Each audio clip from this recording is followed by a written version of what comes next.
Hello, and thank you so much for joining me for this episode, this market update in October. By the way, happy October. So while you're getting ready for the October feast, I thought it's better to give you some information about the real estate market. Probably you have noticed some maybe a little bit changes in your neighborhood. By the way, how do you feel about the real estate market? How do you see the real estate market? Maybe in your neighborhood, you have paid attention to see if there is any real changes. In some neighborhood, there are some activities. In some other neighborhoods, not much.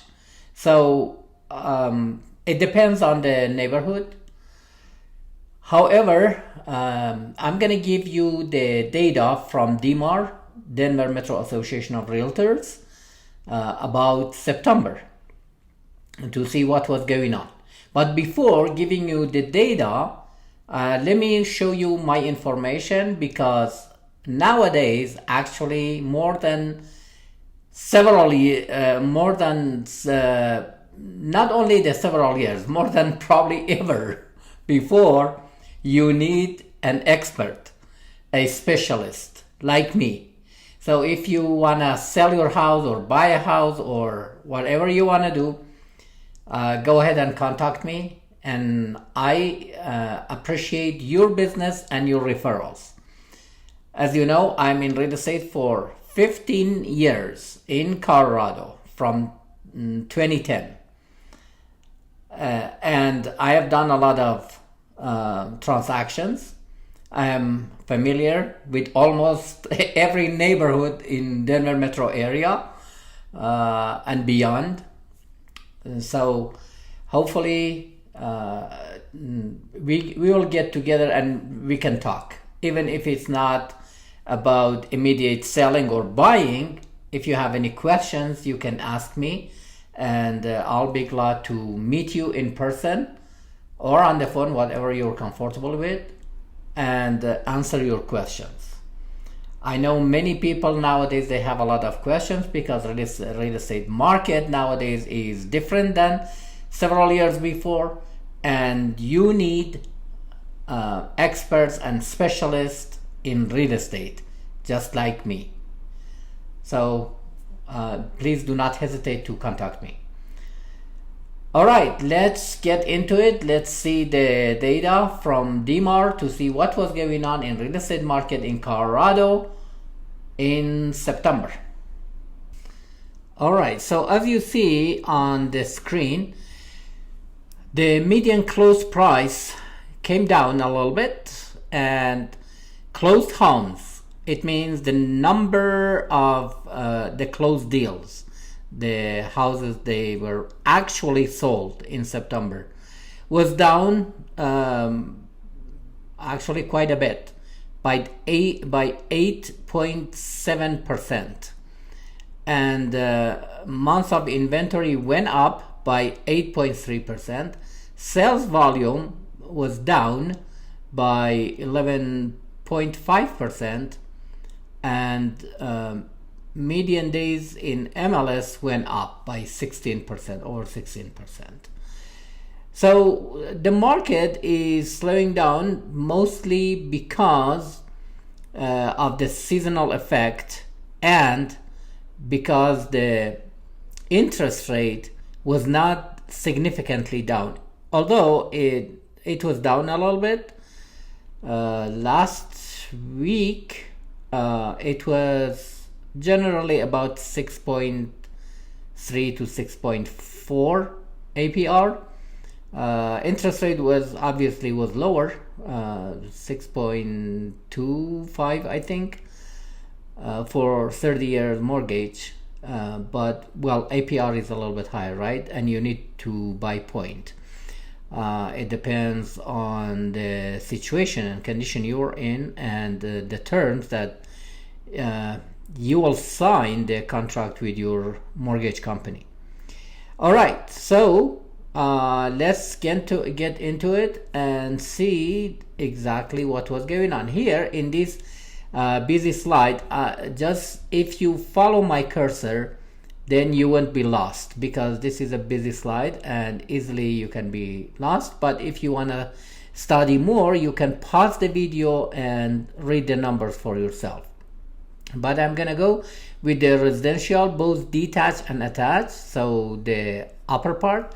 And if you follow my cursor, you will see the active listings at month's end. Like by end of September, we had over 13,000 houses on the market, and the new listing was about almost 5,000, 4.9, like 4,968 houses, or almost 5,000. And closed houses was 3,366 houses in September. Closed price median was 589,900, which in August was 593,250. It's a little bit lower, like about what, $4,000 lower, something like that. So September 2024, it was 575,000, which compared to last September is a little bit higher by 2.59%, but compared to last month, it was lower.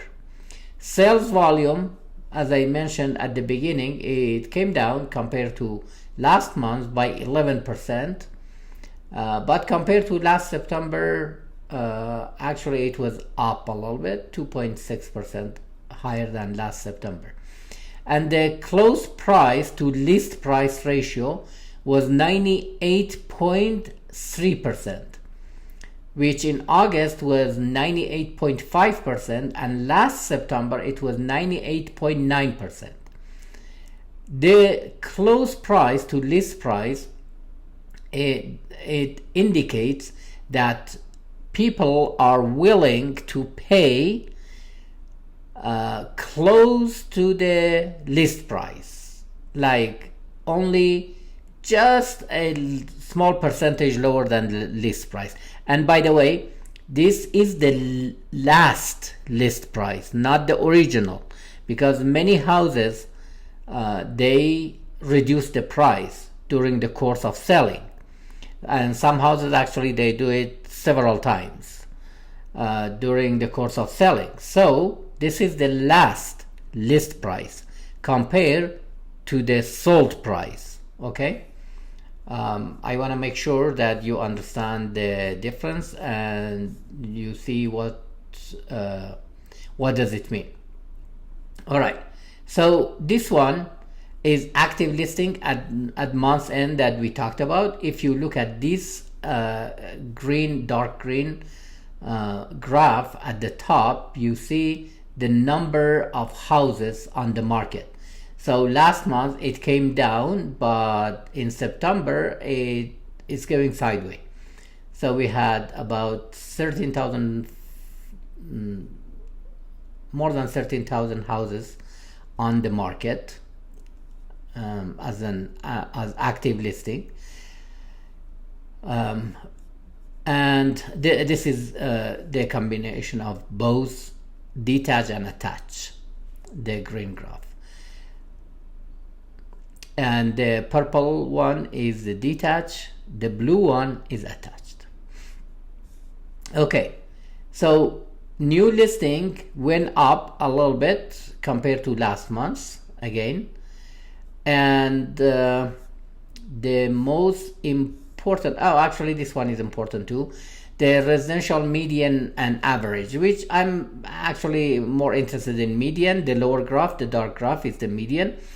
And as you see, and I have explained in almost every market update every month, as you see, if you compare the real estate market since 2022, right here, my cursor is moving, 2022, 23, 24, 25. Okay, and if you compare these 4 years to the previous years, you see the previous years the real estate market was going up, and the last peak was in 2022, and since then the market is going sideways, is stagnant.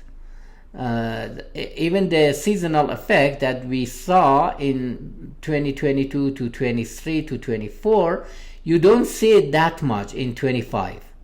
It's kind of very close, even the seasonal effect compared to like the cold season to warm season, you see not a big difference. Okay, and the other graph which is very important is this one, the residential active listing and closed sales. So the two graphs you see here, the green one is the active listing on the market, the houses on the market ready for sale, and the orange one, the orange graph, is the houses that they are actually sold. Okay, and this is from 2008.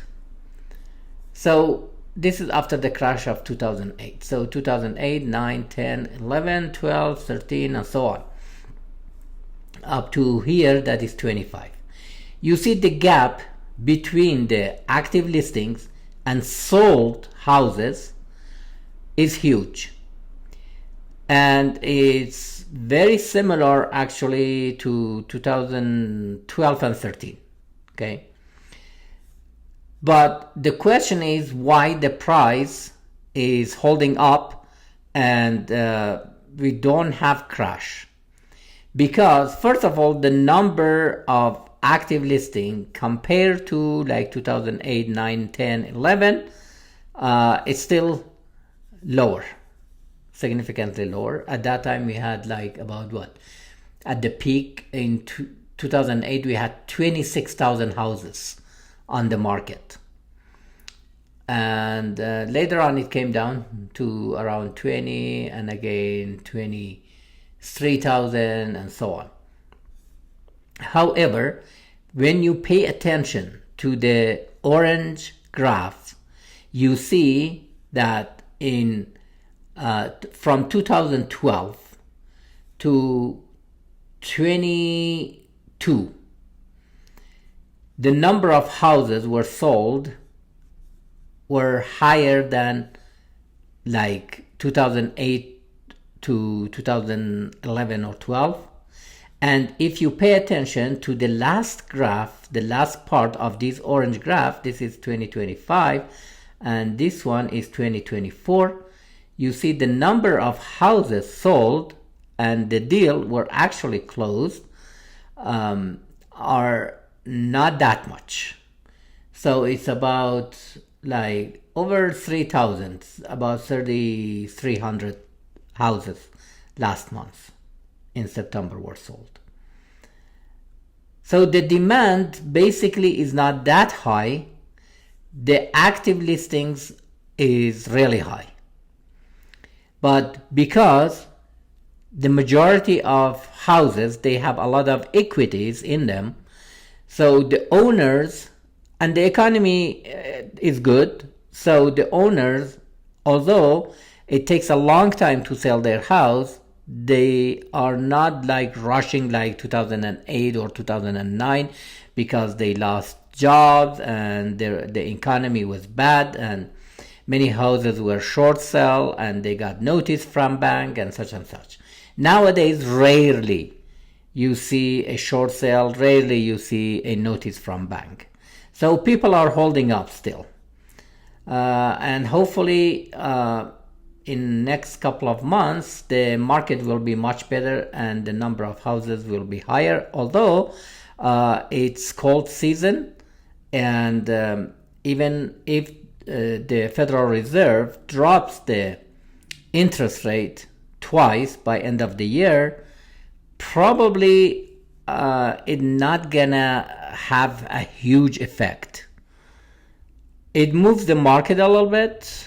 This is just my opinion, my prediction. And so I want to make sure you understand this is just an opinion. But I'm not expecting a huge movement in the real estate market. Okay, let's take a look at the months of inventory. We go from the high-end houses like 2 million and above. The months of inventory was almost 7 months. So as I mentioned before, like every time I explain this, MOI or months of inventory, if it's less than 3 months, it's seller's market. Between 3 to 6 months is kind of balanced market. It depends on the situation where the market it stands. Closer to 6 months, it's gonna be more balanced. Closer to 3 months, it's gonna be more seller's market. And beyond 6 months, it's buyer's market. Okay, but if it's like way beyond 6 months, like if it goes for 10, 15, 20, whatever months, that's gonna be more and more buyer's market. We're not there. At least now we're not there. Okay, so the 2 million and above, it was almost 7 months, 6.9. And between 1.5 million to 2 million, it was 6 months. Between 1 and 1.5 million, it was 4.5, almost 4.6 months of inventory, which is moving toward, this is balanced market, moving a little bit toward the buyer's market, but not much. However, for the houses like 750 to 1 million, it was almost 3.8 MOI. And for houses 500 to 750, it was 2.9, almost close to 3 months. So the market generally is a balanced market, is a normal market. And it's not really like very seller or very buyer's market. It's balanced, so you have time. And if you have any questions and you want to get an expert opinion about your plan for your real estate, selling or buying or both, please go ahead, contact me. I'll be glad to get together with you and meet you in person or on the phone or whatever you're comfortable with. We will talk about your situation. Thank you so much for watching. I wish you a very pleasant and successful October, and see you on the next video on the next real estate market update.